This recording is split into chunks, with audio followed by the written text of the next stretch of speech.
Masih di Sapa Indonesia Malam bersama saya Friska Clarissa. Sekjen Partai Gerindra Ahmad Muzani resmi dilantik sebagai Ketua MPR RI periode 2024-2029.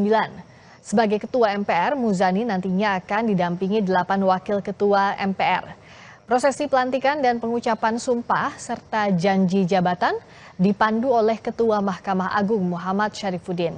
Ahmad Muzani akan menjabat sebagai Ketua MPR selama 5 tahun ke depan dan didampingi oleh 8 wakil ketua. Di antaranya Kahar Muzakir dari fraksi Golkar, Bambang Wuryanto atau Bambang Pacul dari fraksi PDIP, dan Edi Suparno dari PAN. Di antara seluruh anggota Majelis Permusyawaratan Rakyat, para pimpinan partai politik, dan seluruh fraksi dan kelompok DPD untuk menyukseskan pelaksanaan pelantikan Presiden dan Wakil Presiden hasil pemilihan umum 2024 yang akan datang. Pelantikan Presiden dan Wakil Presiden tersebut adalah bukti kita telah melangkah maju, melaksanakan demokrasi yang baik. Kita bangga bahwa demokrasi yang kita laksanakan di Indonesia adalah demokrasi Pancasila, yakni demokrasi yang beruh kebangsaan, yang memuliakan, merawat keberagaman dan membangun persatuan dalam keberagaman dan perbedaan, serta mewujudkan impian kebersamaan dalam rumah besar Indonesia, rumah besar Pancasila. Rapat paripurna MPR RI menetapkan susunan pimpinan MPR RI periode 2024-2029. Berikut daftar harta kekayaan dari para ketua dan 8 wakil ketua MPR RI. Ketua MPR Ahmad Muzani berasal dari fraksi Gerindra dengan harta kekayaan di LHKPN Rp59.125.210.000. Selanjutnya, posisi Wakil Ketua MPR Bambang Wuryanto atau Bambang Pacul, total kekayaan per 31 Desember 2022, Rp6.518.236.504. Kahar Muzakir dari fraksi Golkar, kekayaan pada 6 September 2024 di LHKPN Rp34.423.602.258. Selanjutnya, Rusdi Kirana dari fraksi PKB, kekayaannya pada LHKPN 9 Juli 2024 sebesar Rp2.603.085.981. Muhammad Hidayat Nur Wahid dari fraksi PKS, kekayaan yang tercatat di LHKPN Rp71.781.454.448. Muhammad Edi Dwianto Suparno fraksi PAN, kekayaan per 31 Desember 2023 sebesar Rp249.312.085.502.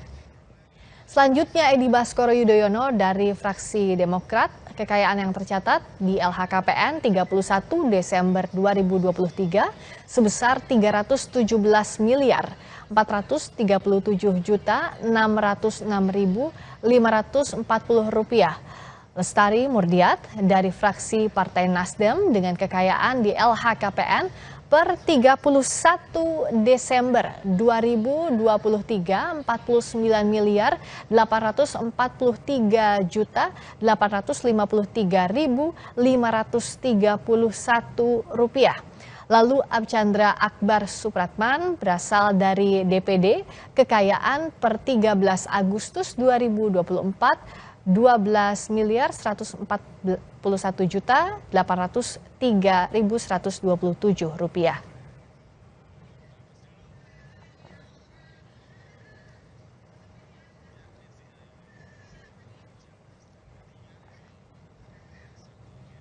Wakil Ketua Majelis Permusyawaratan Rakyat fraksi PDI Perjuangan Bambang Wuryanto menanggapi kelanjutan rencana amandemen terbatas Undang-Undang Dasar 1945. Ia bilang butuh waktu panjang untuk mempelajari dan mempertimbangkan rencana amandemen itu. Bambang menyebut kini MPR sedang fokus pada pelaksanaan pilkada serentak dan menyambut pemerintahan baru Prabowo Gibran. Sebelumnya, MPR periode 2019-2024 cukup gencar menyuarakan rencana amandemen terbatas Undang-Undang Dasar 1945.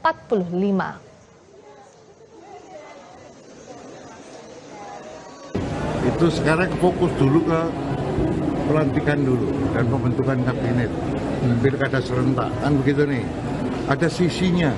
Setelah itu akan ada waktu 5 tahun yang cukup panjang. Itu pasti akan banyak diskusi-diskusi.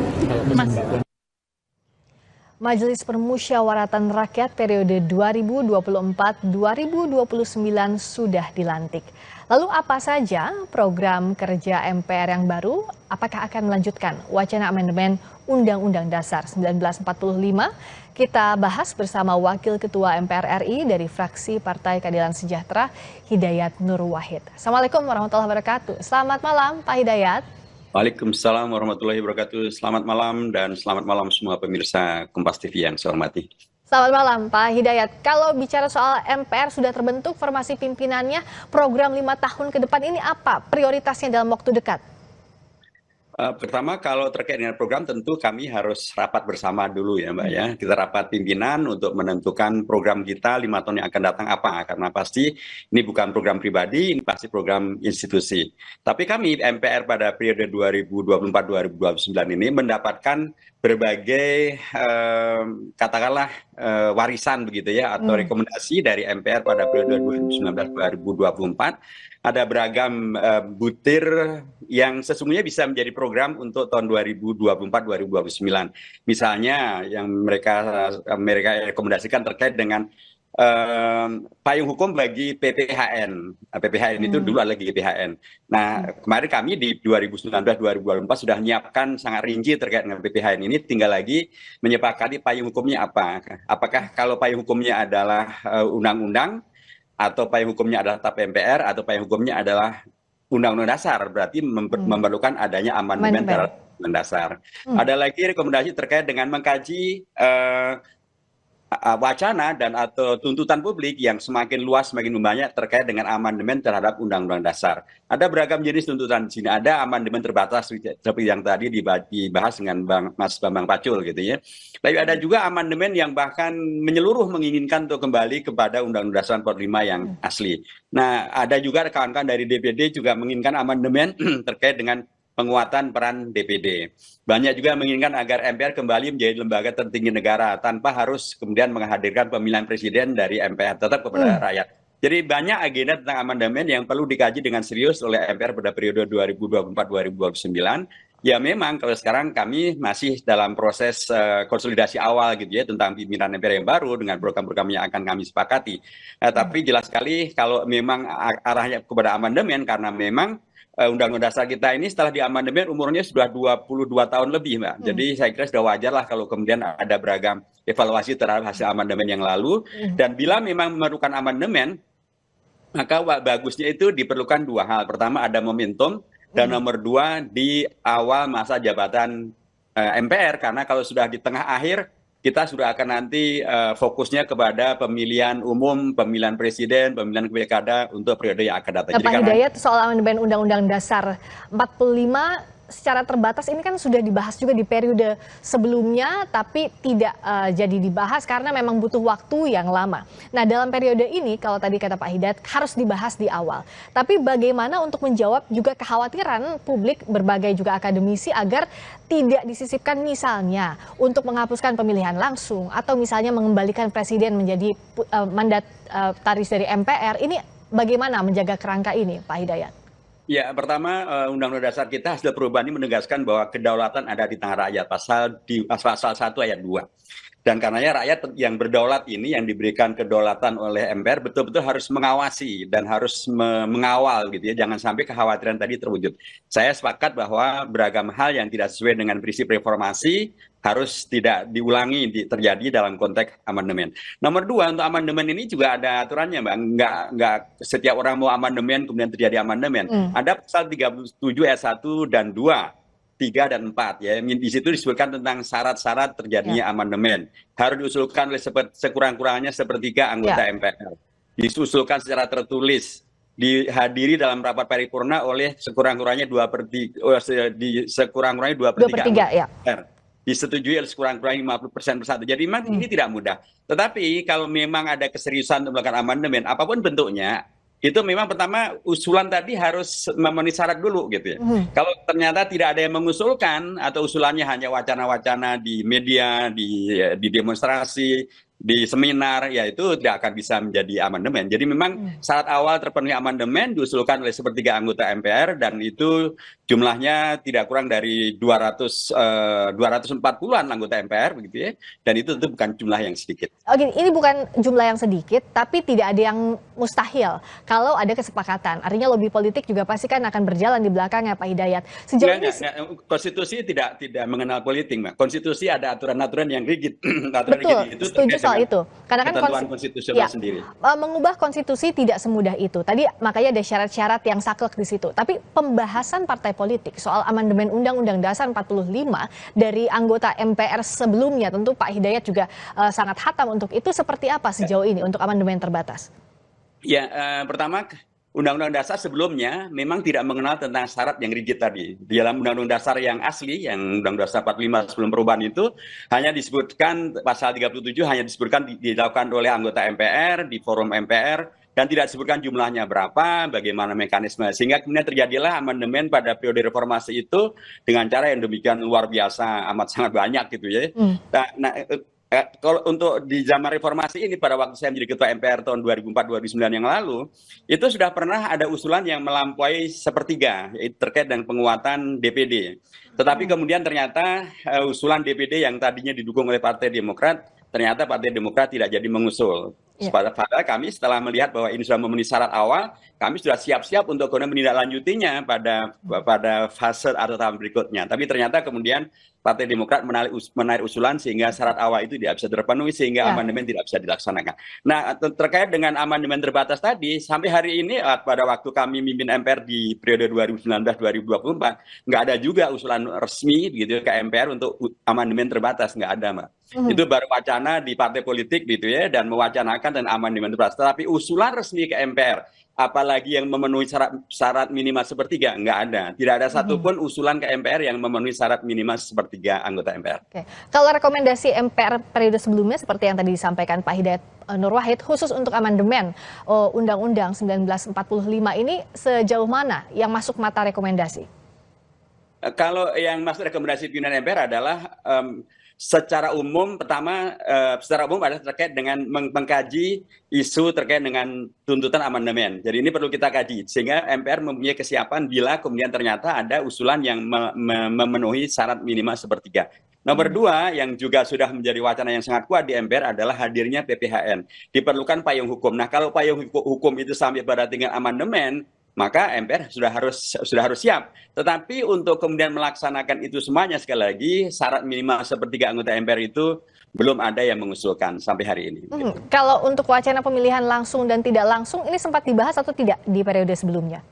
Pemilihan langsung tidak langsung itu hanya terkait dengan pemilihan kepala daerah, Mbak ya. Tetapi kalau terkait dengan pemilihan umum, termasuk pemilihan presiden, tidak pernah ada usulan terkait dengan itu dan karenanya tidak pernah dibahas di MPR. Jadi dipastikan tidak pernah dibahas di MPR, Pak Hidayat ya? Iya, dan karena juga tidak ada yang mengusulkan secara resmi ke MPR gitu, untuk pemilihan tidak langsung, yang artinya adalah presiden dipilih kembali oleh MPR dan MPR menjadi lembaga tertinggi dan presiden menjadi mandataris MPR. Itu tidak ada. Tidak pernah ada agenda pembahasan semacam itu di rapat pimpinan MPR maupun rapat gabungan MPR dengan pimpinan fraksi dan kelompok anggota DPD. Kalau yang jadi bottleneck untuk pembahasan GBHN pada periode sebelumnya itu apa, Pak Hidayat? Ya, tadinya itu hampir saja itu, Mbak. Hampir saja terjadi amandemen terhadap Undang-Undang Dasar. Tapi bottleneck-nya waktu itu adalah tiba-tiba kemudian ada isu terkait keinginan memperpanjang masa jabatan presiden dengan 3 periode. Dan itu harus melalui amandemen karena memang itu adalah ketentuan dalam konstitusi di mana hadir ketentuan baru yaitu masa jabatan presiden maksimal 1 kali masa jabatan berikut saja, tidak kemudian dapat dipilih kembali dengan cara zaman Orde Baru sampai 6 periode seperti zaman Pak Harto. Nah, ketika kami sudah hampir berada di titik akhirnya, tinggal kemudian menyepakati amandemen untuk PPHN, tiba-tiba isu tentang 3 periode itu sangat kuat di tengah masyarakat. Nah, kami pimpinan MPR tidak menginginkan amandemen yang kami gagas hanya untuk PPHN, tiba-tiba ada yang menunggangi di tikungan terakhir dan kemudian membawa kepada isu terkait dengan 3 periode. Karenanya kami lebih memilih untuk menegaskan tentang berlakunya konstitusi di mana masa jabatan presiden maksimal hanya 2 periode, dan kami kemudian memilih untuk menunda amandemen terkait dengan PPHN tersebut. Isu itu sudah berupa usulan belum? Kalau sudah, fraksi mana?